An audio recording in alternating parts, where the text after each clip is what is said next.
12-year-olds Melissa Walbridge and Meghan O'Rourke were walking home from Lawton Middle School in Essex Junction, Vermont, when they were attacked by two older boys.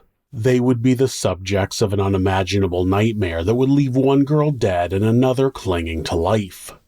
In the small town that was supposed to be safe, the residents quickly began keeping their children inside and locking their doors.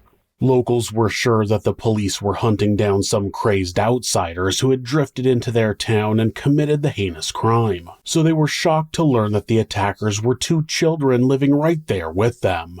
This is Monsters.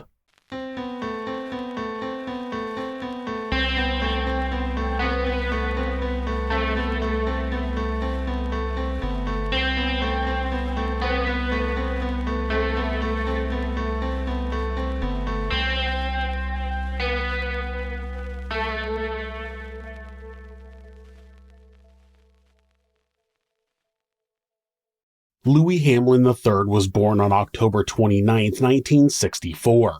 He was the second oldest of 5 children born to Louie Hamlin II, who went by Butch, and Mary Hamlin. Louie grew up in North Burlington, Vermont, and became well known in the neighborhood for his wide build and explosive temper. When he was 2 years old, his mother found him in his crib not breathing. He was rushed to the hospital where the doctors performed an emergency tracheotomy and he survived. The doctors determined that he had contracted fulminating bronchopneumonia, and they couldn't be sure if he had suffered any brain damage due to lack of oxygen. Around the same time, Louie's sister Lisa had been born with a congenital heart defect that required all of Mary's attention. Louie and his older brother John ended up receiving much less attention from their mother. Their father Butch was not the type of person to step in and be a parent to his sons. He either spent all of his time at work or in the dark room he had created in the basement of their house on Elmwood Avenue. His passion was photography, and all of his free time was spent taking pictures and developing the film. The lack of adequate supervision turned John and Louie into a couple of little troublemakers. Of course, Louie grew up to be an outsider even within his own family. John and Lisa teased him mercilessly, and Louie would become violent. He once attacked John with an axe. Despite a tumultuous relationship with 2 of his siblings, he seemed to get along with his youngest sister and brother, Carol and Mark. Louie began stealing when he was only 6 years old. He would take small things from school or the library and would occasionally get caught and scolded. As he reached his early teens, he was breaking into homes, and then a friend got him into stealing cars. Because he was a minor, there was never any real punishment, so Louie didn't see reason to stop. The authorities couldn't charge the minors, so it was up to their parents to punish them, but that didn't happen in the Hamlin household. Louie's violence reached a boiling point in 1979. On October 27th, 2 days before the boy's 15th birthday, when Mary returned from teaching a class at the local church, she was told by her then 13-year-old daughter Lisa that Louie had sexually assaulted her. Mary immediately called the police and turned her son in. Lisa told the investigator that Louie had put his thing in her twice in the front and once in the back. Then he said he would kill her if she told anyone. When she was examined by a doctor, the findings were inconclusive as there was no signs of trauma to her genitals or rectum. The doctor also reported that the victim seemed to have, quote, little understanding of her anatomy. It was eventually determined that Louie had laid on top of her naked and touched his penis to her genitalia, but there had been no penetration, so no charges were brought against Louie. Because, forcing your little sister to get naked and rubbing your dick on her is just peachy as long as there's no penetration. What the actual fuck? Louie was sent to a juvenile center under a voluntary agreement where he began a family counseling program, but it didn't seem to help. A week after he was sent to the juvenile center, he and some friends stole a car and he was arrested again on November 6th. The problem was that Louie's punishment would have been to send him to the same juvenile center where he was already living, so the legal system just did nothing. It was not a place where juveniles were under strict lock and key, so Louie was ultimately just returning there in the evenings to sleep. Then, since his agreement to be there was voluntary, he eventually just left. At some point after that, Butch told the caseworker assigned to Louie that he wanted both him and John out of their house in order to protect his daughters, a statement that would eventually be quite ironic. It seemed that they both remained in the house anyway. Louie had not been successful with girls as he reached his mid-teens. He began viewing the opposite sex as objects and started fantasizing more about sexual assault. As he reached 16, he began stalking women, usually after an argument with his mother. In January of 1981, Louie saw a young woman climbing up a hill near his neighborhood and he asked if she needed help. Despite her saying no, he quickly climbed up next to her and showed her a better path than the one she was trying to take. When they reached the top, they took a minute to watch the sunset, then the woman said goodbye and walked away. Except Louie followed. Then the woman started to jog and the teen continued to keep pace with her. In an effort to not provoke Louie by running, she suddenly stopped and said, quote, "If we're going in the same direction, we might as well walk together." Then she continued to ask him questions as they walked. He told her his name, the street he lived on, and the school he attended. When she asked him about writing, he seemed to open up about his passion for writing poetry, and the woman felt a little more at ease. Louie suggested that they use the train tracks as a shortcut back to town, and since they looked well-traveled, she agreed. Soon, though, they came to an area that was covered from view by abandoned boxcars, and Louie grabbed her. He put a knife to her throat and told her to sit down. The woman had learned some self-defense and quickly slipped out of his grasp and spun around. He yelled at her to sit down, but she refused and just tried to calm him down.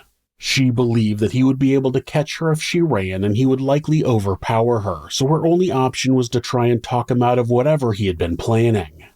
She managed to convince him to put the knife away and continue to walk back to town. When they got there, Louie apologized to the woman and they parted ways, but within the hour she was at the police station. The woman told the police about the incident and described Louie. They immediately knew who she was talking about. Louie ended up pleading guilty to simple assault, and since all his juvenile records were sealed, he didn't have a prior record, so he was sent to counseling and treated as a first-time offender. Over the next few months, he continued his normal pattern of petty crime and stalking.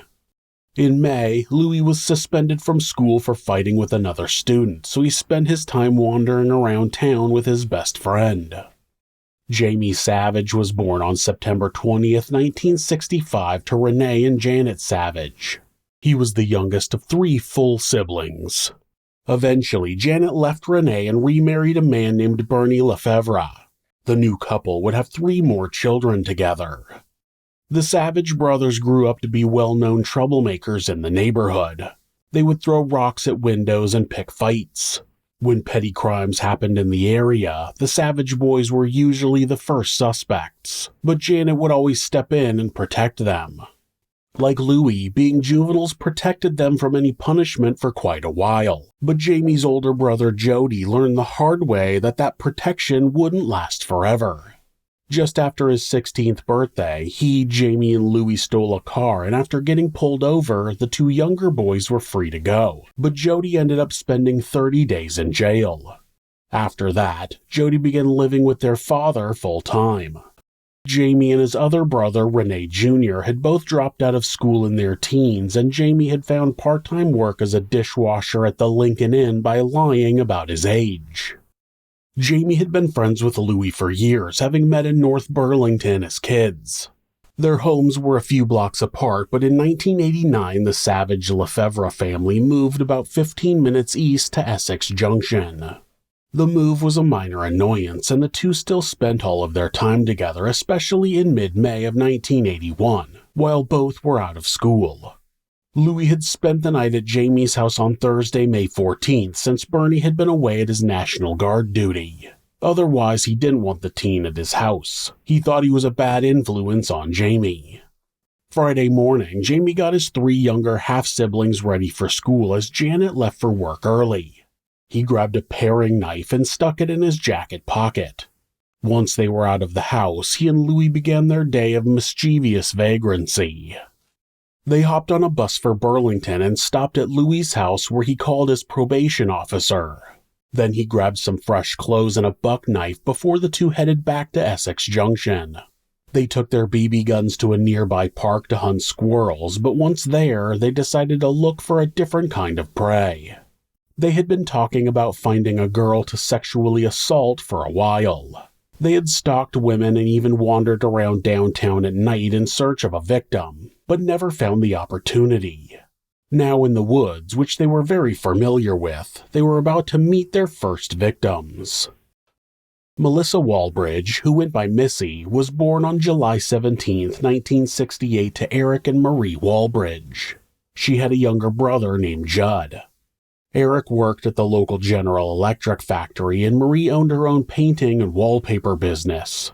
They encouraged their children to be open and honest about everything, and Missy told her mother after she experimented with cigarettes. Marie wasn't happy about the cigarettes, but she was relieved that her daughter was comfortable enough to talk to her about it. Missy was a responsible tween and got herself up early every morning to utilize the shower before her mother. On Friday, May 15th, Marie was running late, so she didn't have time to see her daughter off to school. When Missy's best friend arrived at the house, she yelled goodbye to her mother and left for school. Meghan O'Rourke was born to James and Stephanie O'Rourke, one of 3 children. She had become best friends with Missy years before, and they had developed a daily routine. Meghan would walk to Missy's house, and from there, they would walk together to school. Then they would walk home together the same way. As the girls left Missy's house, they cut across the front yard and headed toward the school. Their walk took them past the Lincoln Inn, a police station, a small gravel road, and a vacant lot. They eventually arrived at school and had a pretty average day, which ended at 3:15 p.m.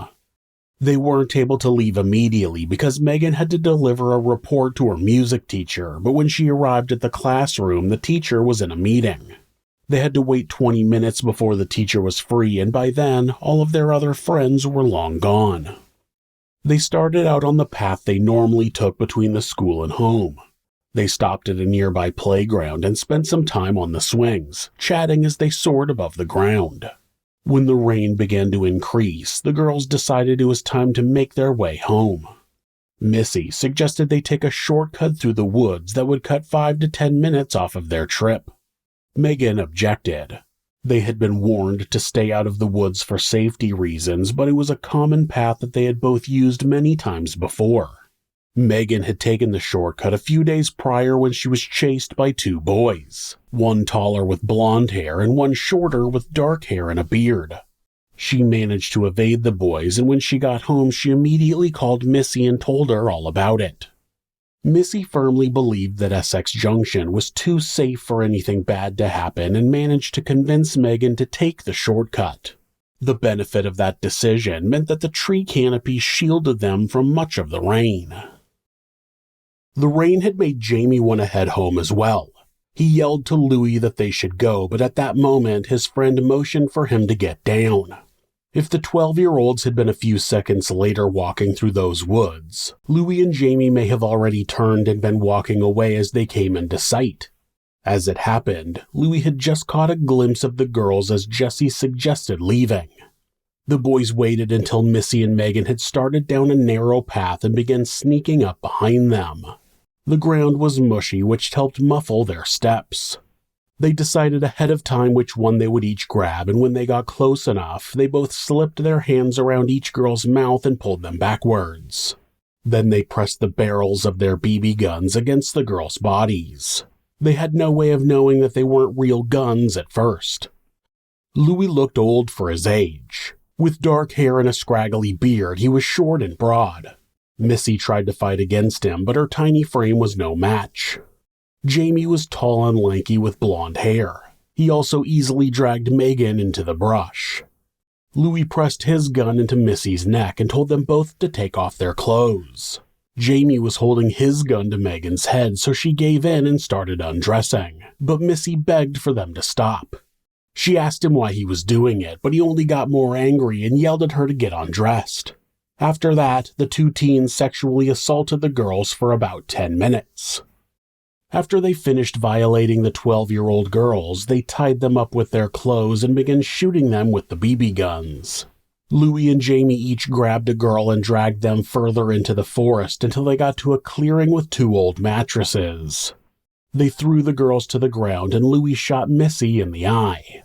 Louie grabbed Missy by the neck and started strangling her, so Jamie copied him and put a piece of clothing around Meghan's neck and started strangling her as well. Louie asked Jamie for a knife, which stopped the boy from strangling his victim.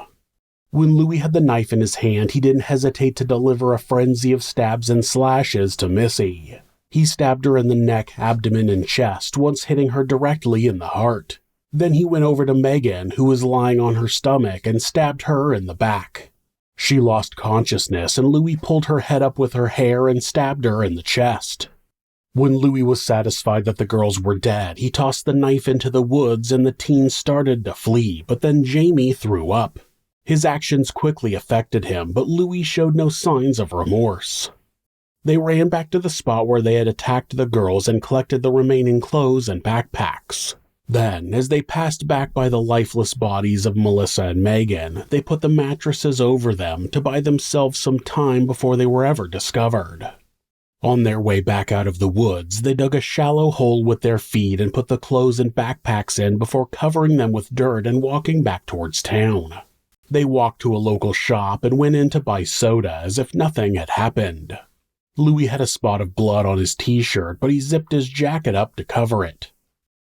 At about 4:40 that afternoon, Alton Brusso was in an engine pulling a long string of freight cars along the track through Essex Junction when he saw a young girl walking toward him alongside the tracks.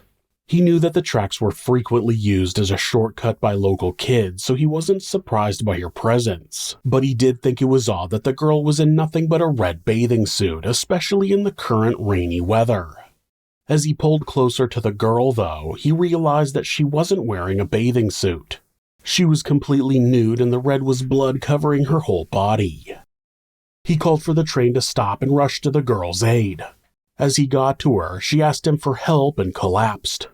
Alton could see air bubbling out of the gaping hole in her chest, and he radioed the base to call for police and an ambulance.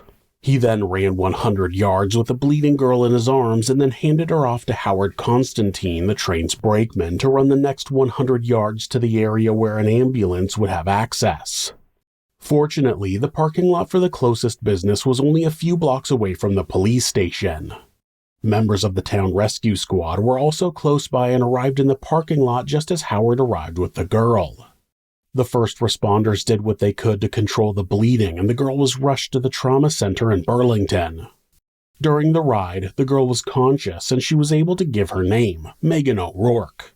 Then she asked if they had found her friend Melissa Walbridge. She was able to explain that they had been on a trail in the woods when they were attacked and that the assailants were 2 adult males. Officers raced down the tracks towards the trail into the woods. Once amongst the trees, officers split up and checked for any signs of the second girl. One officer found an area of freshly scuffed dirt, and it was clear that a struggle had taken place there. Not far off was a clearing with 2 old mattresses. As the officer inspected the area, noting the beer cans, liquor bottles, and cigarette butts, he could see a small arm sticking out from under one of the mattresses. He yelled, quote, "I found her." By the time the other officer got there, the mattress had been removed and it was determined that the girl was dead. There was a knee sock tied tightly around her head and through her mouth. Her hands were tied behind her back and there was a BB lodged just beneath the skin on her back. On her chest, she had been hacked so badly it was just one horrid wound. At the same time, there was a clear X carved right into the middle of her chest. Ocular fluid was running out of one of her eyes. At the hospital, doctors found a large chest wound on Meghan, about 1 inch or 2.5 centimeters wide. The knife had just missed her heart, but it had punctured a lung. She had another, less severe stab wound on her back and a small puncture wound on her neck that was determined to have been from a BB. Petechial hemorrhaging in her eyes indicated that she had been strangled. Susan Villa was the assistant prosecutor and she specialized in sexual assault cases. She had rushed to the hospital as soon as she heard the news of the attack to gather as much information as she could about Meghan's condition. She told one doctor that she might be the only witness to the attack and needed to talk to her as soon as possible, and the doctor made his best efforts to accommodate her. Meghan was in extreme pain, and Susan didn't want to cause her any more suffering, so she passed her questions to a female doctor, and a patrol officer wrote down the answers.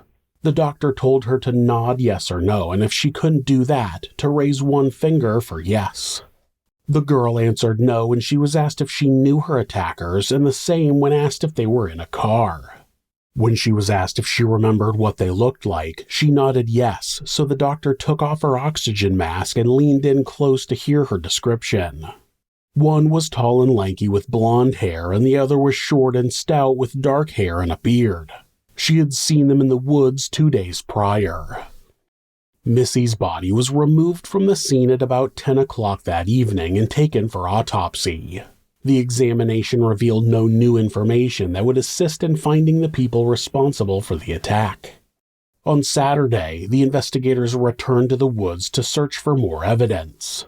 They found candy wrappers, pieces of clothing, and a CO2 canister that looked like it could have been used in an air pistol.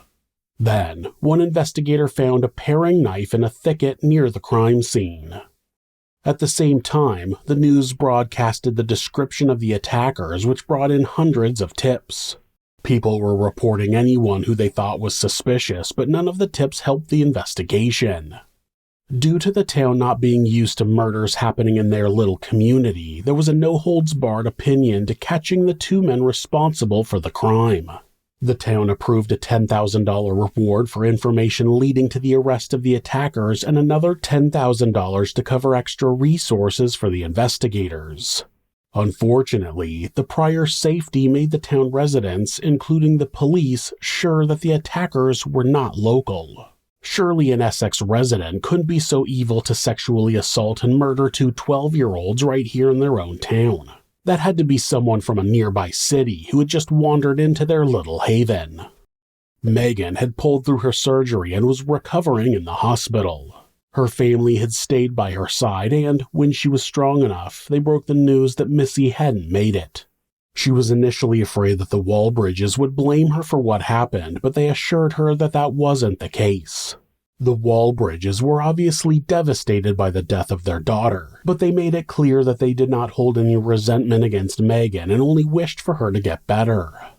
From then on, the authorities made the decision to have Susan Via ask Meghan questions so she wasn't bombarded by a bunch of different detectives from various agencies. They had gotten a basic description of the attackers, but now that she was out of the woods, no pun intended, Susan had her go into more detail about the attack. She added that the dark-haired man was wearing jeans and black boots. The blonde-haired man had on tennis shoes with yellow stripes. She said that the guns seemed fake, like they were made out of plastic. She also repeated some of the things they had said, including the sarcastic tone they had. That detail made Susan think that the attackers might have been younger than originally thought. If they were older teens, they likely seemed like adults to the 12-year-old, especially if one had facial hair. After she answered the questions, a sketch artist worked with her to create a composite of the attackers. Once the composite was released to the media, a young woman went to the police station and told an officer that she knew two teens who looked like the sketches. The officer took a report about a couple of neighborhood boys named Louie Hamlin and Jamie Savage and placed it onto the stack of other tips. Louie and Jamie had spent the last couple of days watching the news about the attack on the girls and the subsequent manhunt. They learned that one of their victims had not died and Jamie was seriously considering turning himself in. Louie, who had had his mother cut his hair and then shaved his facial hair as soon as he had gotten home, got a call from a frantic Jamie, worried about the news. Louie told Jamie to relax and not to act scared. He was sure that nobody would figure out who they were based on the description. When they met the next day, they decided that since they hadn't been caught immediately, there was nothing to worry about. Louie's behavior was not unnoticed by his mother, though. He was back in school, staying home at night, and acting quite pleasant. He was avoiding conflict with his siblings and had even helped his mother out with some chores. Jamie's family had noticed that Louie was not coming around as much as he used to. He would call on the phone and Jamie would make up a reason he couldn't hang out. On the Monday and Tuesday after the attack, a sudden wave of people came forward to report that the sketches looked like Louie and Jamie. The principal of the grade school they had attended in Burlington called the police to report that he believed they were looking for the teenagers. He called back the next day to say that one of his colleagues, who was also Louie's aunt, also believed that the sketch looked like her nephew. Then an employee at the Lincoln Inn went to the police station to say that she believed one of the attackers was Jamie. One of the most serious claims came from Louie's own mother. Mary had told Louie's probation officer about her suspicions that her son was involved in the attack. The authorities were still getting a lot of tips, but now Louie and Jamie's names were coming up enough for investigators to start taking a closer look. They started surveilling the boys and questioning people who knew them. When Louie's aunt was questioned, she reluctantly admitted that she was sure he was involved. Detectives tracked Louie's brother John down at a foster home and spent most of the day with him. He showed them places where Louie usually hung out, and when he looked at sketches, he said that it did look like Louie and Jamie. Jamie's brother Renee said the same thing. The authorities came up with a plan to get a non-testimonial identification order, which would allow them to pick up both suspects, photograph them, take prints, hair samples, and get DNA without them being under arrest. At the same time, Meghan would be shown a photo array, and if she picked Louie and Jamie out of the lineup, they would be officially placed under arrest. At just after midnight on May 21, 1981, police arrived at both Jamie and Louie's houses. They handed papers to the parents saying they were ordered to escort each boy to the police station to have a series of tests done in relation to a crime committed in Essex Junction on May 15th. It was nonspecific, but everybody knew what crime had been committed on that date. Both teens went with the police without incident, and their parents followed behind. Mary Hamlin fully cooperated with the investigation. She told detectives about Louie having been suspended from school, him having stayed at Jamie's house all week, that he had cut his hair and facial hair Friday evening, and that she had found muddy clothes in his dirty laundry on Saturday. She told them exactly when he had gotten home on Friday and that he had a BB pistol with him. At the same time, detectives, along with Susan Villa, arrived at the hospital with a book of photographs. When Meghan was awoken, she was told to look at all of the pictures, then, if she recognized any of them, go back and point them out. The girl dutifully did as she was told. Even when her face made it clear that she had recognized one of her attackers in the book, she turned the page without saying anything. When she was finished, a detective went back through the book and she stopped him on a picture of Louie Hamlin. Then they did the same thing with a second book where she confidently picked out Jamie Savage. When the team back at the station got the news of the positive ID, a detective went into the room where Jamie was being held with his mother and stepfather and read him his rights. Bernie and Janet Lefevre could have stopped the interrogation and not allowed the investigators to question Jamie, but they wanted to know the truth just as much as the authorities did. After they signed a waiver, Jamie agreed to talk, saying that he had nothing to hide. When they asked him where he had been on Friday the 15th, he immediately rattled off his whereabouts for the entire day without even thinking about it. It was pretty clear that he had come up with a story ahead of time and had rehearsed it enough to have it thoroughly memorized. It didn't take long for his story to change, though. Eventually, he admitted that they had gone to the park at about 3:30 with their BB guns to shoot squirrels. After more clarifying questions, Jamie told the investigators that Louie wanted to quote-unquote do some girls. So they found some, but he himself didn't do anything to them. He just held one for Louie. He said that Louie took the girls' clothes off and started hitting them. He explained that Louie stabbed the first girl, and when he was done, he attacked the other girl, so he left.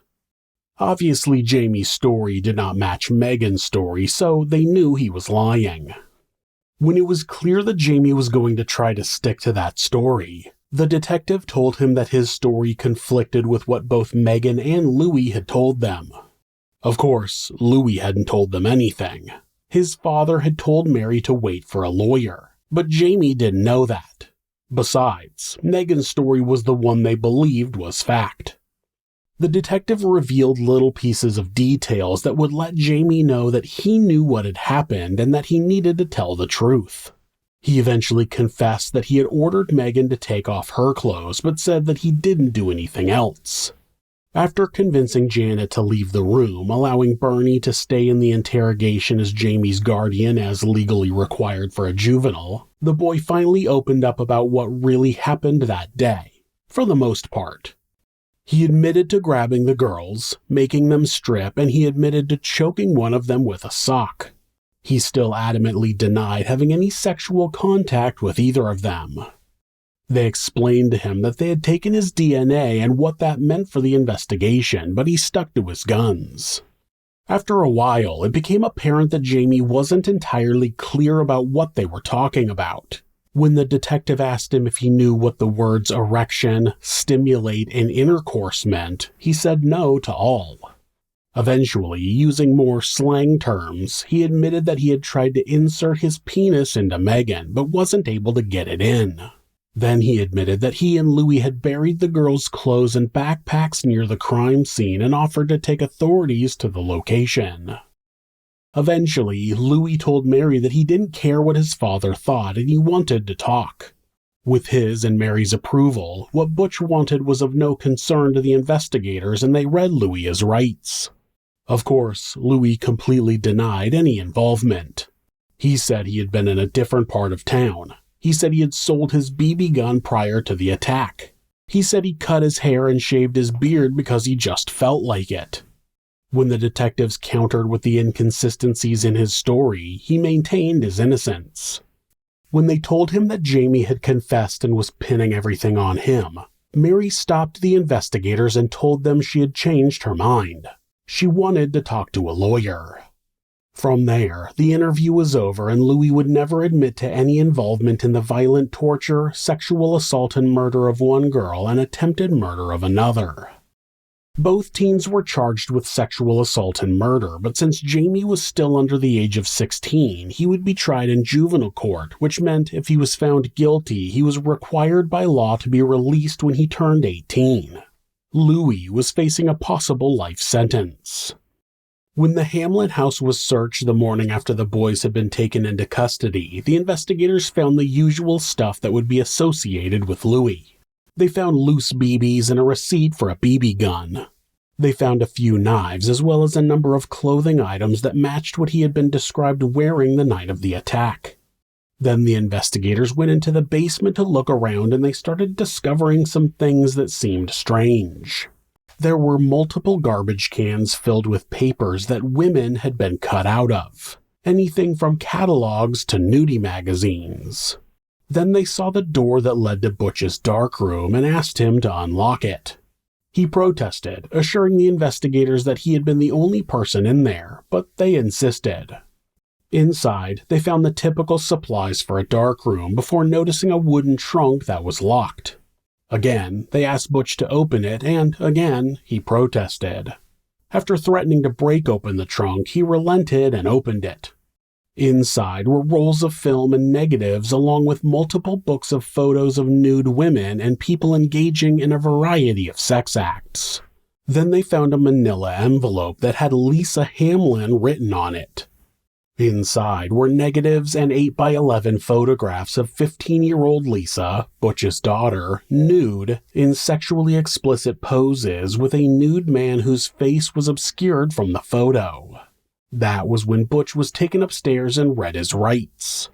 He explained that it was his private photo studio and his own daughter, and it seemed as if he believed that taking nude pictures of his own minor daughter in his own home was not a crime. The investigators took all of the evidence, marking down that there could be a relationship between the disturbing contents of the Hamlin basement and Louie's crime. Butch was not arrested at the time, but he would not get off scot-free. When the evidence was introduced into the case, Louie would eventually claim that his father had sexually assaulted him when he was younger. Mary would confirm that her son John also claimed that Butch had abused him when he was 6 years old. The Hamlin case then split into two. One case was for murder and sexual assault committed by Louie, and the other was a sexual assault case against Butch. Lisa was brought in and interviewed, and she went through all of the pictures the investigators had found and described what had happened. She said that the assaults had started when she was 4 years old, and her father had told her he would punish her severely if she ever told anyone. As the interview was ending and the prosecutor, Mark Keller, was leaving his office, Butch arrived and started demanding to know what was going on. Mark immediately told the man he was under arrest, and when Butch asked what for, the attorney yelled, quote, "For screwing your daughter." Butch remained silent as he was taken into custody by nearby officers. Jamie's time in juvenile court was short. He was deemed guilty and sent to an out-of-state psychiatric center for evaluation. Before he left, he was required to testify against Louie. His testimony took 2 days and he was caught lying multiple times. His story was inconsistent and he continued to deny that he had any sexual contact with either of the girls. After finding out that nothing he said could affect his status as a juvenile offender, he admitted to stabbing and strangling Missy, but he refused to admit to the sexual assault despite it not matching Meghan's story. It did become possible that it was Jamie who had actually inflicted the fatal stab wound, and the prosecution was worried that might affect the outcome of Louie's trial, but they argued that they were both equally responsible for the death as they worked together during the attack. After Meghan's testimony, it was clear that Louie was likely going to be found guilty and harshly sentenced. She showed exceptional courage and strength in facing the man who had attacked and tried to kill her. Her emotional maturity also helped highlight the truthfulness in her statements. She explained that Missy had been strangled and stabbed only by Louie. She had watched it happen. Then it was Louie that had sexually assaulted her and stabbed her in the back. That caused her to lose consciousness, so she couldn't say who stabbed her in the chest. Her testimony was extremely damaging, and the defense knew it. They requested a deal with the prosecution for accessory after the fact, which only carried a sentence of 7 years. The prosecutor would later say he folded that request up into a paper airplane and sent it across the room. On May 14, 1982, almost exactly a year after he sexually assaulted 2 12-year-olds, killing one and attempting to kill the other, Louie Hamlin was found guilty on all charges. At his sentencing, he asked the 3-judge panel for leniency despite not giving any leniency to Missy Walbridge or Meghan O'Rourke. He told the judges that he had found Jesus. Oh, how convenient. The judges didn't seem to care since they gave him the maximum sentence allowed, 45 years to life for murder plus 15 to 25 years for sexual assault. He appealed the sentence but was denied. He was eventually moved to a federal prison out of state because the Vermont Department of Corrections said they couldn't guarantee his safety. He has become eligible for parole but has been denied and remains in prison. Butch Hamlin was convicted of felony sexual assault and sentenced to 6 to 15 years in prison. In prison, he was enrolled in an experimental rehabilitation program for sex offenders where he was forced to view nude photographs and masturbate. At least that's what I read, though I don't have any specific details. After his arrest, Lisa was removed from the home and placed in a care center. Butch would eventually be released and was charged with possession of child pornography in 2019. Jamie Savage turned 18 on September 20th, 1983, and he was released from custody. He had been serving his time in a youth detention center in Texas, and his whereabouts were not immediately known after his release. Eventually, it was discovered that Jamie moved to Arizona and changed his name to John Barber, and the media tried to keep up with him, but he moved again and has remained off the radar. His younger brother Renee Jr. became the subject of extreme bullying after Jamie's conviction and would eventually be murdered in September of 1984.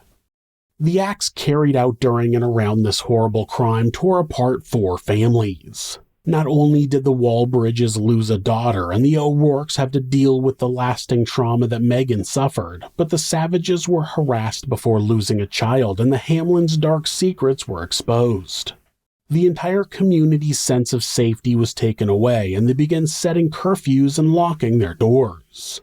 In Essex Junction, Vermont, the residents never got back their sense of peaceful tranquility that they had before it was taken away by two teenage monsters.